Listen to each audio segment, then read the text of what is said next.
Alam mo yung pakiramdam na parang may nakatingin sa'yo kahit wala namang tao? Ganon yung naramdaman ko noong nasa laot kami. Ilang oras bago nawala ang signal at nagsimula ang bangungot na di ko makakalimutan. Kung mahilig ka sa mga kwentong nakakakilabot at misteryo ng dagat, tapusin mo to dahil baka isa ka rin sa makakita ng ginintuang barko. Dilim Diaries. Nangyari to 2 taon na ang nakalipas. Isa akong deckhand sa isang cargo ship na papunta ng Cebu. Pinalad akong makasampa kahit baguhan pa lang ako. Maganda ang panahon nang umalis kami sa pier, pero pagsapit ng hating gabi, biglang nagbago ang lahat. Nawala ang signal ng radyo. Wala ring makuhang GPS. Tumingin ako sa paligid. Lahat ng ilaw sa barko, kumikislap na parang kinakapos ng enerhiya. Napatingin ako sa dagat. May anino ng isang malaking barko sa di kalayuan. Pero kakaiba. Mas maliwanag pa sa buwan ang refleksyon nito sa tubig.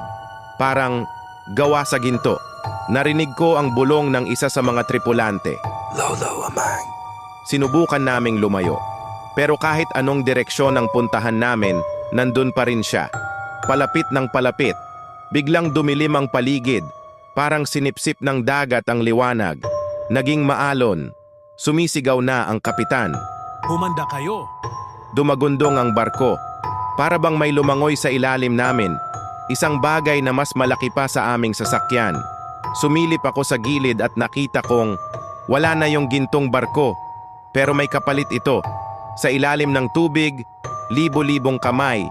Naghihilahan. Parang may mga aninong sumasayaw sa alon. Mga mukha ng mga nalunod noon. At gusto nilang may sumama sa kanila.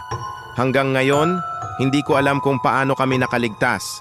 Pero isang bagay ang sigurado, kung may nakita kang gintong barko sa laot, huwag kang titingin sa ilalim, baka hinihintay ka na nila. Gusto mo pa ng ganitong kwento? I-follow mo ko para sa mas marami pang nakakakilabot na istorya.